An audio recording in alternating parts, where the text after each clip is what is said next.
बिस्मिल्लाहिर्रहमानिर्रहीम सल्लल्लाहु अला मुहम्मद सल्लल्लाहु अलैहि व आलिहि वसल्लम। अस्सलामु अलैकुम स्टूडेंट्स। आज का जो हमारा टॉपिक है वो कल्चरल एवोल्यूशन और कल्चरल लैग, इन दो टॉपिक्स हैं, तो इस पर डिस्कस करते हैं। तो टाइम ज़ाया की बगैर आप कहेंगे मुख्तसर वक्त में इंशाल्लाह आपको समझाने की कोशिश करूँगा। Culture evolution means social change. Culture evolution का मतलब है सोशल चेंज। कल्चर ही होता है इसका मतलब है, यानी कि रस्म और कल्चर। एवोल्यूशन का मतलब होता है चेंजिंग। इसका मतलब क्या हुआ, सोसाइटी में चेंजिंग के नाम को कल्चरल एवोल्यूशन कहते हैं। Information capable of affecting individual behaviour that they acquire from other members of their species through teaching, trading and other forms of social transmission.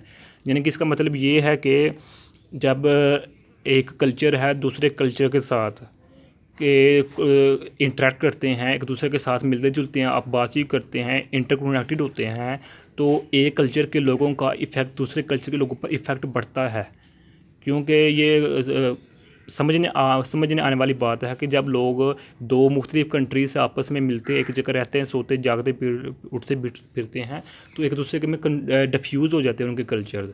इसी तरह जब एक कल्चर टीचिंग के थ्रू, ट्रेडिंग के थ्रू और social transmission के through किसी भी फॉर्म में हो सकते हैं, थ्रू आपस में इंटरकनेक्ट करते हैं, आपस में मिलते हैं, आपस में ट्रेडिंग तजारत करते हैं, आपस में रवाबत कायम करते हैं, तो एक कल्चर के दूसरे के और दूसरे के पहले कल्चर में यानी कि कुछ रूल्स, कुछ लाज, कुछ बिहेवियर्स यानी कि डिफ्यूज़ हो जाते हैं।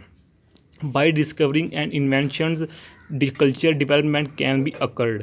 यानी कि जब कोई चीज़ ईजाद होती है या किसी चीज़ को इन्वेंशन कर दिया जाए, किसी चीज़ में तरमीम की जाती है, तब भी कल्चर डेवलप हो सकता है। मिसाल के तौर पर जब जहाज़ ईजाद नहीं, डिस्कवर नहीं हुआ था, तो लोग पैदल सफ़र किया करते थे, ऊँटों पर, घोड़ों पर यानी कि सफ़र किया करते थे। जब जहाज़ ईजाद हो गया तो लोगों का जो कल्चर था वो भी तब्दील हो गया। लोगों का कल्चर था वो भी तब्दील हो गया, क्योंकि जहाज़ सफ़र को बहुत मुफीद बना दिया था। तो जहाज़ ईजाद होने से पहले लोग गाड़ियों पर ही साइकिलों पर, गाड़ियों पर ही सफ़र किया करते थे। ओके, आगे it changes in socially transmitted believe, knowledge, custom, skills, attitude and language etcetera ETC। यानी कि ये सिर्फ जो कल्चर एवोल्यूशन है ये किसी एक आदमी पर नहीं, बल्कि कल्चर के हर पहलू पर कल्चर के हर aspect of every aspect of culture पर यानी कि इफेक्ट होते हैं। मिसाल के तौर पर उनके अकायद, यकीनों पर, उनके कोई बिलीव बनाए होते हैं, उनके नॉलेज, कस्टम, रवाज पर, स्किल्स पर भी, एटीट्यूड्स पर भी और लैंग्वेज पर भी, यानी कि एक कल्चर का दूसरे कल्चर पर और दूसरे कल्चर का पहले कल्चर पर बहुत अफेक्ट असर होता है। जिस तरह जहाज़ ईजाद होने से पहले लोग गाड़ियों में यानी कि पैदल या ऊँट पर, घोड़ों पर सफ़र किया करते थे, तो जब जहाज़ यानी कि डेवलप हो गए तो उनके बिलीव चेंज हो गए कि यानी कि ये मुमकिन है कि जो जहाज़ लोहा ही है ना किस्म का, लोहा हवा में उड़ सकता है। जहाज़ ईजाद डिस्कवर होने के पहले उनका यकीन नहीं था, बिलीव नहीं था, लेकिन बाद में बिलीव हो गया उनको। यानी कि इस तरह डिस्कवरी से, इन्वेंशन से लोगों के कल्चर के हर एस्पेक्ट पर अफेक्ट होता है।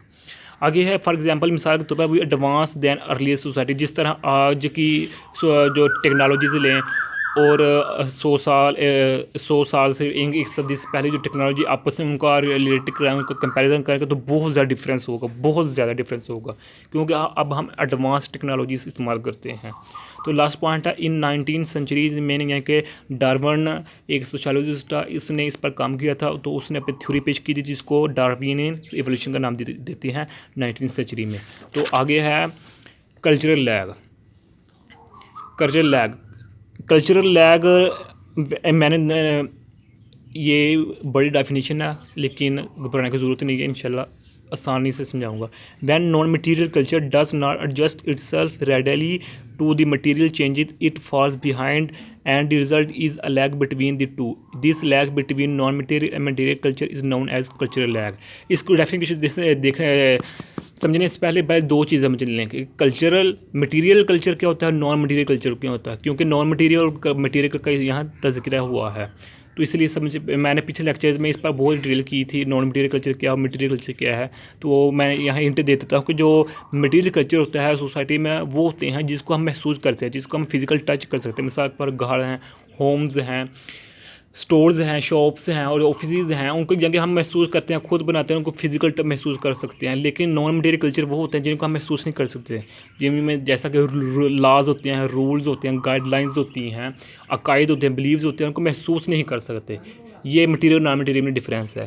तो यहाँ क्या है कि जब नॉन, मैं अपनी साड़ी जल्दी समझा देता हूँ, इसको रहने दें, कि जब नॉन मटेरियल कल्चर एक सोसाइटी में मटेरियल कल्चर से आगे बढ़ जाते हैं तो उस वक्त कन्फ्लिक्ट पैदा होता है। उस कन्फ्लिक्ट को हम कल्चर लैग का नाम देते हैं।